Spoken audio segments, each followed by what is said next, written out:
Hello.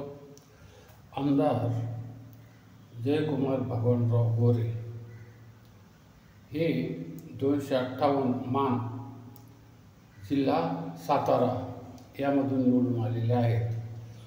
Jaykumar Bhagwanrao गोरे. तर या जयकुमार गोरे यांची माहिती अशी. जयकुमार यांचा जन्म 15 ऑक्टोबर 1975ला बोराटवाडी तालुका मान जिल्हा सातारा येथे झाला. त्यांचं शिक्षण BA झालेलं आहे. त्यांना मराठी, हिंदी, इंग्रजी या भाषा येतात. त्यांच्या पत्नी श्रीमती सोनिया या आहेत. त्यांना एक मुलगा व एक मुलगी अशी 2 अपत्ये आहेत. आणि त्यांचा व्यवसाय शेती असून राजकारण, समाजकारण वगैरेमध्ये ते भाग घेत असतात. भारतीय जनता पक्षातर्फे 2019च्या निवडणुकीमध्ये 258 मान जिल्हा सातारा या मतदारसंघातून ते महाराष्ट्र विधानसभेवर निवडून गेले आहेत. तत्पूर्वी 2007ला ते जिल्हा परिषद साताऱ्याचे सदस्य होते. त्यानंतर मान, खटाव, दुष्काळी तालुक्यांच्या विकासासाठी त्यांनी विशेष प्रयत्न केले. युवक चळवळ उभी केली. सातारा जिल्हा मजूर फेडरेशनचं कार्य ते करतात. शेतकरी मेळाव्याचे आयोजन ते वेळोवेळी करत असतात. समता शिक्षण संस्थेच्या माध्यमातून ग्रामीण भागातील विद्यार्थ्यांना शैक्षणिक सुविधा पुरवण्यासाठी ते सतत प्रयत्नशील असतात.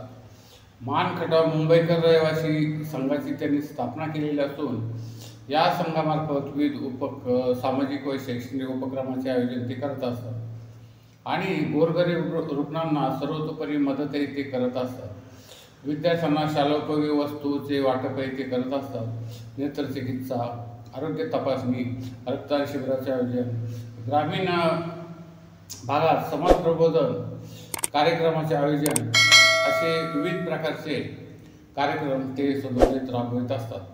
2009 ते 2014 आणि 2014 ते 2019ला महाराष्ट्र विधानसभेचे ते सदस्य असून ऑक्टोबर 2019मध्ये ते विधानसभेवर त्यांची पुन्हा निवड झाली. म्हणजे आता त्यांचं निवासस्थान कमलकुंज निवास, मुक्काम बोराटवाडी, पोस्ट बिदाल, तालुका मान, जिल्हा सातारा 415-508 हे असून दुसरं राजहंस प्लाझा, फलटण दहिवडी चौक, मुक्काम पोस्ट दहिवडी, तालुका मान, जिल्हा सातारा येथे त्यांचं निवासस्थान कार्यालय आहे. आता या 3 वेळेस जयकुमार गोरे हे जरी निवडून आलेले असले तरी 2019च्या निवडणुकीमध्ये जे झालेलं मतदान आहे ते थोडंसं विचलित करणारं असं मतदान आहे. एकूण मतदान झालं 2,27,786 इतकं मतदान झालं. पैकी 91,469 मतं भारतीय जनता पक्षाच्या जयकुमार भगवानराव गोरे यांना मिळाली. फक्त किती? 91,469. म्हणजे साधारण 1,35,000 मतं त्यांच्यापेक्षा विरोधी पार्टीला जास्त मिळाले. म्हणजे सर्व विरोधी पक्षाला. आता त्यांचे जे विरोधी होते अपक्ष प्रभाकर देशमुख यांना 88,426 मतं मिळाली. त्यानंतर शेखर गोले हे शिवसेनेचे होते, त्यांना 37,539 मतं मिळाली. अमृत सूर्यवंशी बहुजन मुक्ती पार्टीची त्यांना 3,449 मतं मिळाली. आणि श्री प्रमोद गावडे यांना 1,927 इतकी मतं वंचित बहुजन आघाडीची त्यांना इतकी मिळाली. तर फक्त एक 3,000च्या मतांनी ते निवडून आले असं म्हणायचं त्याच्यामध्ये. आणि आता यावेळेस जी परिस्थिती निर्माण झालेली आहे, कारण त्यावेळेची 2019ची परिस्थिती फार वेगळी होती.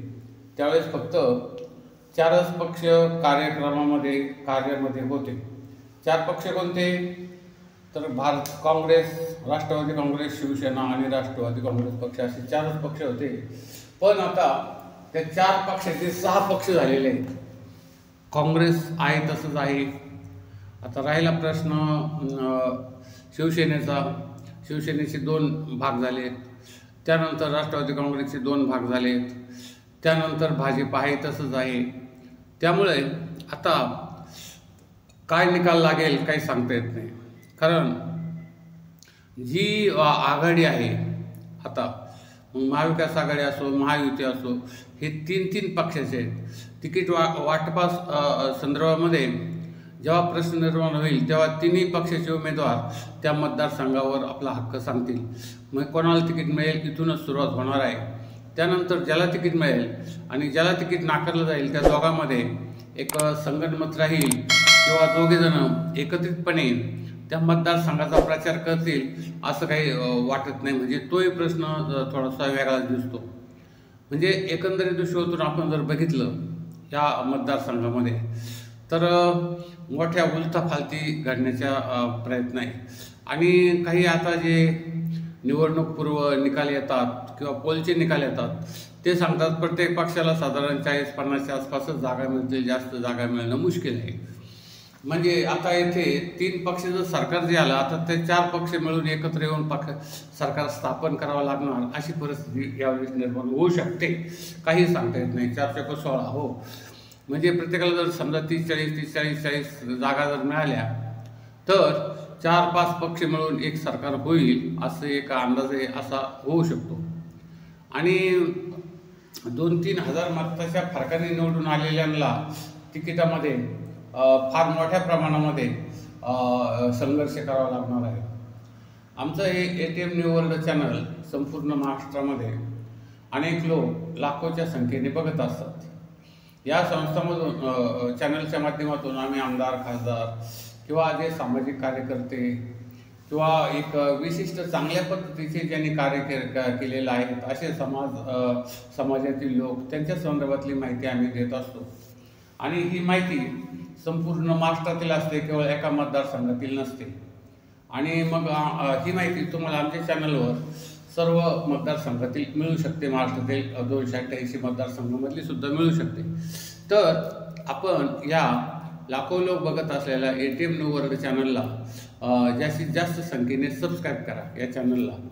त्यानंतर जास्तीत जास्त संख्येने लाईक करा आणि जास्तीत जास्त संख्येने तुम्ही कॉमेंटही करा यावर.